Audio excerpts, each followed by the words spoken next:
The following video is a clip from the Geeks, the Multiverse podcast. We upload new episodes recapping and discussing news and rumours on the last day of every month. So, if you stick around and like what you see, maybe consider checking it out. Peacemaker Season 2 has finally dropped, and we have got the first two episodes to talk about. There will be spoilers in this discussion, so if you haven't seen the first two episodes of Peacemaker so far, yeah, do that. But then come back, or don't. It's up to you. There's not much to come back for, but yeah. Right. So, what did you think of this exciting new start to the Peacemaker show? Very different. It's very different tonally. Like, it still has like some of the sort of juvenile jokes in it, but to me, it doesn't feel like the same show. That's sort of, I guess, what you want from a season 2. When it's sort of a different universe, but it's the same universe. Yeah, well, that's the thing. This show has done something unprecedented when it comes to television and followed up a sequel set in an entirely new timeline.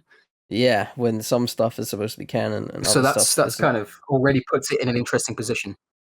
Yeah, which straight away it straight off the bat. It goes straight in with it in a previously on the DCU, and it does recanonize and decanonize some stuff. As we thought he might do, James sort of reshot that parts of that Justice League appearance ending at the in the finale of the first season, and this time included the Justice Gang. Now, who I didn't expect to show up was Superman and Supergirl, who James has confirmed sometimes help out the Justice Gang on their missions, which is interesting because I didn't think Supergirl would be an established hero at this point, especially like 3 years ago when this first season was set. It would have meant that Superman was very new on the scene as well, so they must have sort of started up together, perhaps. Yeah, puts the timeline in an interesting position. Yeah, it's sort of it's weird, right? Because they never really give a actual sort of indication of how long he's known Supergirl. Yeah, very true, actually. Yeah, I mean, maybe we'll get to see some of that in Woman of Tomorrow, but yeah, so far we have no idea how long they've known of each other, because usually Superman's been on the scene for quite some time, and then he meets Kara and sort of takes her rather under his wing. But yeah, it seems that they've been around sort of the same time frame, or which is interesting, really. Or he's like a couple years in, and she shows up. Who knows? Because I mean, if season 3 is still set when it season 1 is still set when it was set. Years. That would have been 3 years ago. Yeah, so Superman would have been brand new on the scene. But yeah, so getting into the season itself, though, like you say, it does feel different. I think you said the other day when we were watching episode 2, you said something that really it clicked in my brain. I was like, that's what it is. It feels like a sequel, like it's in a movie sequel. Mm-hmm. So you watch the first one, and then the second one will come out a few years later, and you'll be like, this is still the same, but like it feels different. Like it's got a different vibe to it, and obviously a lot of time has passed, but in between seasons, it's real time. It takes 3 years in between. A lot's happened to these characters in between the seasons. They've grown a lot closer. Some of them are on the rise, some of them are on the downfall. And you can definitely tell that these characters are in a very different position that they were in season 1. It's a very different vibe between them. The first season's more like the first episodes are much more like a mystery. The butterfly stuff, because you're like Peacemaker and you don't know what's going on exactly. But this season it's a very sort of different story, because you are very directly Peacemaker is the one who is pushing the story forward, not like lagging behind the other characters and trying to understand what's going on. That's the thing, yeah. He's still your POV character and you're experiencing all this stuff with him, but this time, like you say, he's the one driving the story forward into this alternate universe. So that's immediately that's completely flipped the concept of the show on its head, which is an interesting position to be in. I think he's matured a lot as a character as well, which is really interesting. And I think Tim Meadows is Langston Fleury, who we meet in the second episode, kind of takes up a lot of that immature dude bro kind of language Fucking and the bird interactions. blindness. Bird blindness, yeah, It's which very real. very real, very important. There will be a link in the description to a donation page, a GoFundMe for research into the very tragic disease that affects absolutely no one. But um,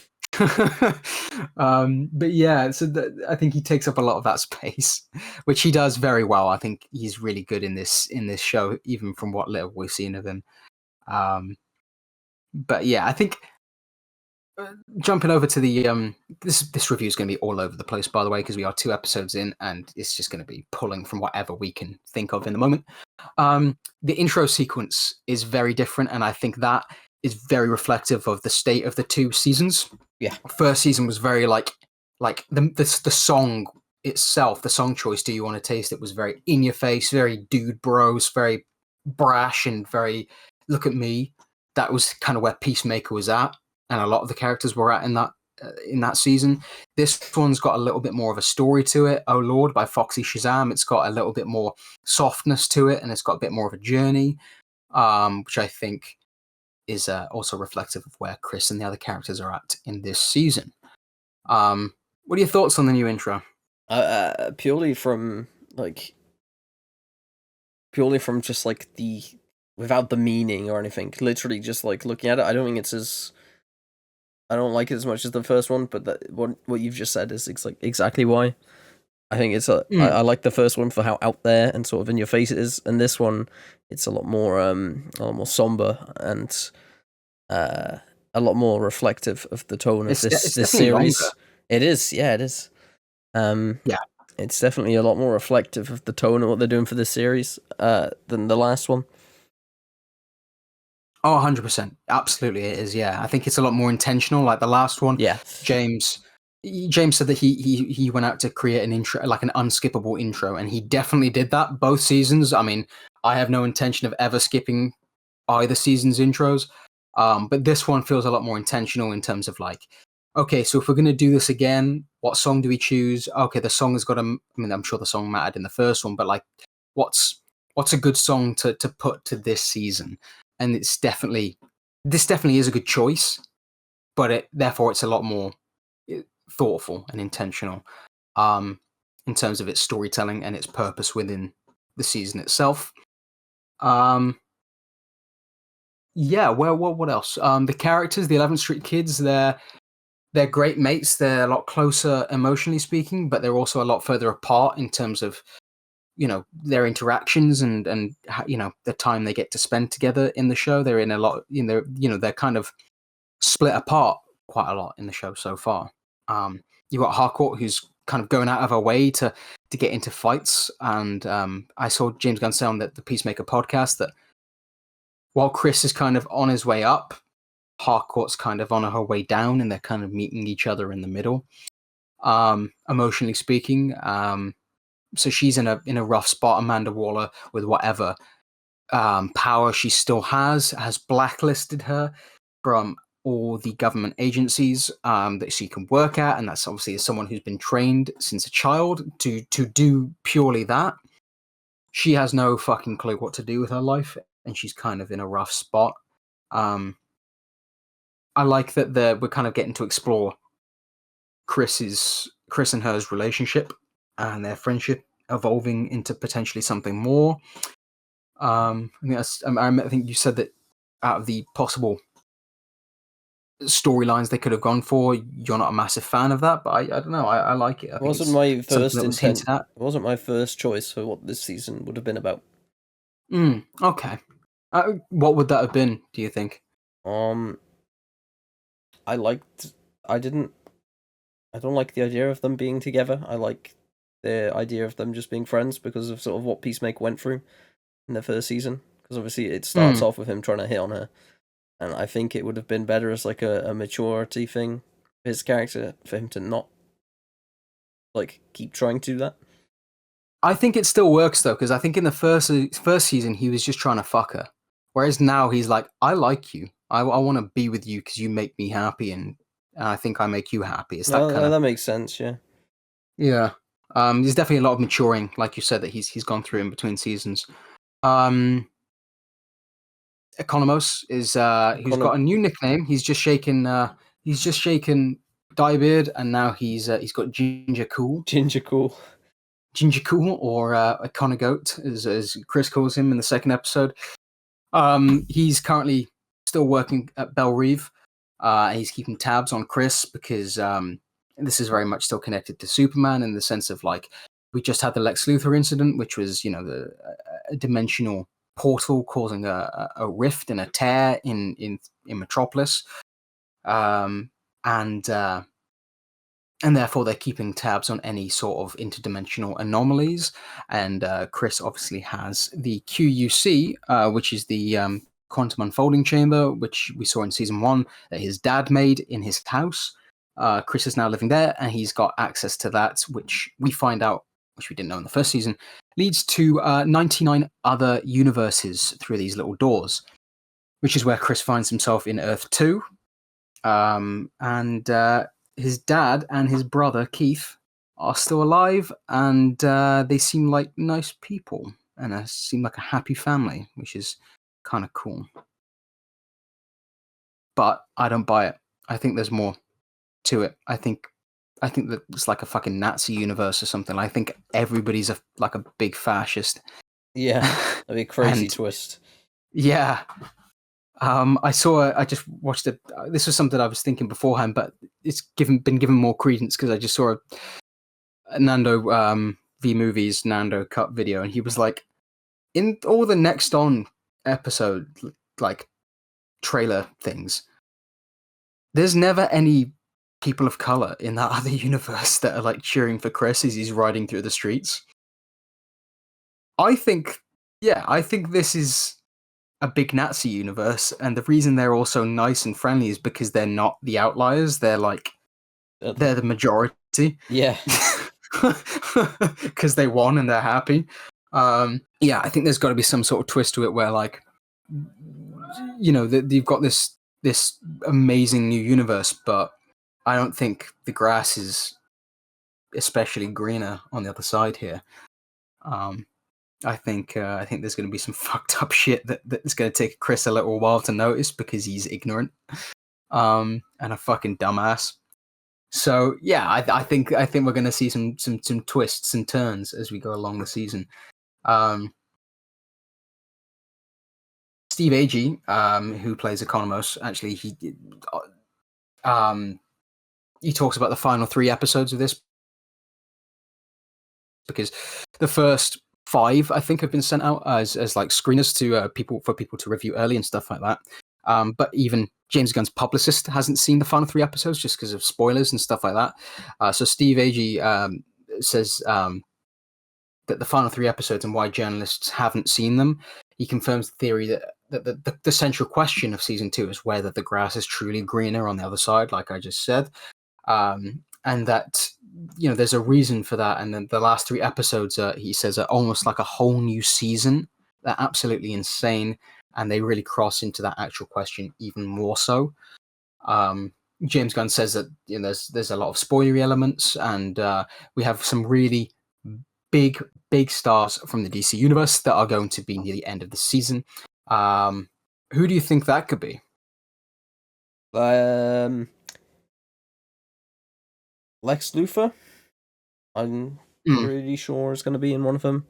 I'm not sure. It'd be really funny if it was just the Justice Gang again. That'd be jokes. They just cycle back around from the first episode. But I don't know. There's too many people to pick from, and it's not. Yeah, I mean the thing is, obviously they were shooting alongside Superman. I'd say like Harley Quinn maybe. So I think they're being a bit coy about that at the moment. If you've seen any of the like footage from her interviews, Margot Robbie's interviews, they asked her about it. I haven't seen any of the footage, but I've read the quotes. I don't really know how she says it. Yeah. See, big stars. See, I'd say like Ratcatcher, but she's not a big star. Neither is Bloodsport. But he says big stars from the DC universe, though. So does that mean big people we players haven't seen yet within the universe? It's like, yeah, like, it could be people we haven't seen yet. My money's on Booster Gold and Blue Beetle. I think we're going to get Booster Gold. I think Blue Beetle Jaime Reyes is going to show up. I think. Yeah, because he speaks about that. Yeah. Yeah. Do you want to? What did he say? So they asked him, him as in Jim Gunn, says, he teased it. He said, like, they asked him, like, is Blue Beetle gonna be in it, because he obviously has ties to Peacemaker in the comics. They've both shown up at the same time and whatnot. So he says, I won't say you're not in luck. Yes. Which to me just is that's just saying yes, but without saying yes. Oh, absolutely, yeah. I mean, if I won't say you're not in luck, okay, so you are in luck. So therefore, yeah, that's a yes. You said yes without saying the word yes, like you just said. Like he's definitely showing up. I mean, I think Jolo has definitely teased his return. I mean, we obviously know about the Blue Beetle animated series that they're currently working on, which is set to be a follow up to the movie. But like you say, there's definitely ties between the characters in the comics.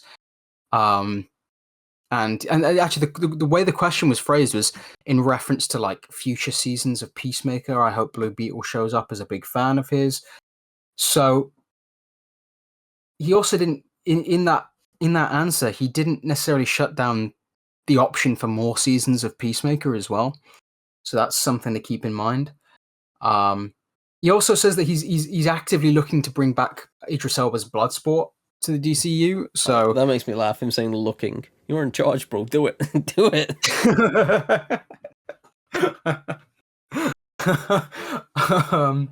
Yeah, that's a good point, actually. So yeah, I mean, the future's looking bright. I think there are a lot of people online complaining about like the weekly drops. They can fuck off. Yeah. To that I say the very fact that you're complaining that you have to wait wait weekly to watch them is the very reason they're doing it. It should be dropped like that. Yeah. Because if you were to binge it all, like the reason you binge a show is because you're enjoying it and you can't wait to see what happens next. That's exactly why you should drop things weekly, is because it keeps that hype. It keeps you talking and thinking about the show in between episodes. Like, just wait for the episodes, man. Like that's how TV should work. And I think if you've got a really good show on your hands, that's exactly how you drop it. I think these days, we're kind of losing immediate releases a little bit more. And whenever a studio does that, it's very telling, because it's kind of like, it's very telling on what they think of the show and the quality of it. If they're willing to drop it all at once, is because they don't have faith that people are going to keep coming back week after week. Yeah, you just don't get a good metric either for how many people are interested in it. Exactly, yeah. You drop the whole thing. If you see an increase in the episodes week to week, then you just know there's interest there. Apart from like people talking about it on Twitter or whatever. Absolutely, yeah. But bottom line, I think the show's off to a great start. I think it's a much slower start, mind you. It's a much slower start than season 1. It's a slow build. It's a lot of character stuff. It's a lot of character stuff. Yeah, the way James Scott talks about writing films as opposed to writing TV is that plot drives movies, whereas characters drive TV. And I think that's definitely what he's going for with this season, especially. It's been a lot more of a slower burn. But I think next episode is where it's probably going to start ramping up a little bit more. Yeah, we're going to see a little bit more of that Earth 2, and see perhaps where the story is heading. Because at the minute, we kind of know where it's heading, but we don't know. We don't know the exact. What the big crux of who's the villain? What's the crux of the show? What's really going to happen here? The eagle guy. The who? The eagle guy. The eagle hunter guy. Oh, of course. Rooker. Yeah. Michael Rooker's character. Yeah. I think we're getting to see him next week as well. I think maybe Judo Master potentially returning next week. So yeah, we're in for a treat. We will be covering this show on the monthly podcast. We would do weekly breakdowns, but fuck that. That takes too long. That takes too long. Yeah. And plus, like, there's never, like, you don't necessarily want to hear our thoughts on like every episode. So what we'll do is we'll talk about the first 2 episodes in this month's. Next month we'll talk about episodes 3, 4, 5, and 6, and then a month after that we'll talk about 7 and 8. And that's just kind of how we'll do it, and we'll release these as separate videos. Like if you're watching right now, this separate video. Hello. Maybe check out the rest of the podcast. But yeah, I think that's all I have to say on Peacemaker season 2. Yeah, it's off to a good start. Hopefully it keeps up. Thank you so much for watching. If you liked what you saw here today, then maybe consider subscribing to catch our other content as and when it releases.